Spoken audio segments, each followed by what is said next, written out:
Donc dans cette vidéo, on va voir une aide pour résoudre les inéquations où il y a du x carré qui intervient. Donc par exemple, là, on va s'intéresser à cette inéquation là. 2x carré moins 3 inférieur ou égal à moins 2x carré plus 1. Donc c'est encore le même principe, en fait ça va être un peu pareil que pour les équations.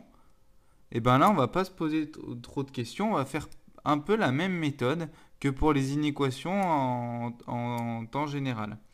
Donc ce qu'on va faire, nous ce qu'on faisait dans les inéquations du premier degré, ben, on mettait les x d'un côté et les nombres de l'autre. Et ben là on va faire pareil, mais cette fois on va mettre ce qui dépend du x carré d'un côté et les nombres de l'autre. Donc, par exemple, du coup là on va passer le moins 2x carré de l'autre côté.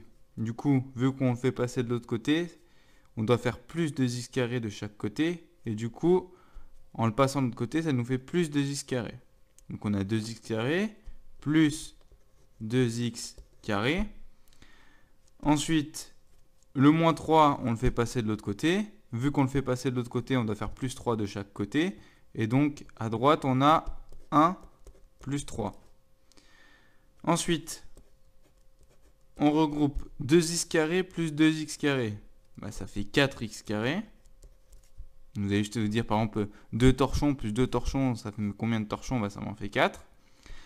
Et ça, c'est plus petit que 4. Donc ensuite, comme pour les équations, on divisait par ce qui est devant l'ex carré. Attention, quand on divise dans les inéquations, il faut faire attention. Si c'est positif, on ne change pas. Donc là, vu que c'est 4, c'est positif, on ne change pas. Donc c'est inférieur à 4 divisé par 4.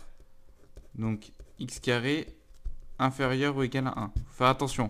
Si là, par exemple, ça avait été moins 4, on aurait dû changer de sens. Le inférieur ou égal, ici, il serait devenu supérieur ou égal. Donc là, on obtient x carré inférieur ou égal à 1. Donc on doit toujours essayer de faire ça.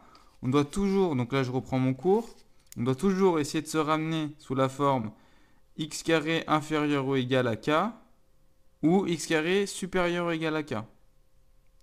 Donc une fois qu'on a fait ça, donc soit on essaye de le retrouver un peu comme on faisait, qu'on avait vu dans l'activité grâce au graphique, soit on reprend son cours et on essaye d'appliquer le cours. Donc là, notre k c'est 1, c'est x inférieur ou égal à 1. Donc quand k il est positif, là c'est notre k, ok, 1 il est positif, donc on est dans le cas là, et bien l'ensemble de les solutions, on voit que c'est l'intervalle moins racine de k, où là k c'est égal à 1.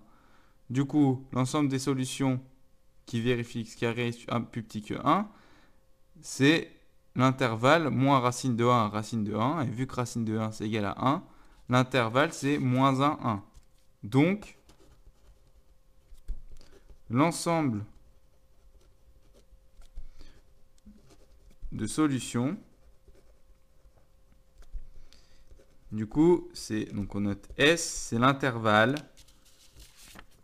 donc moins, donc racine de 1, donc 1, jusqu'à racine de 1, et racine de 1, ça fait 1.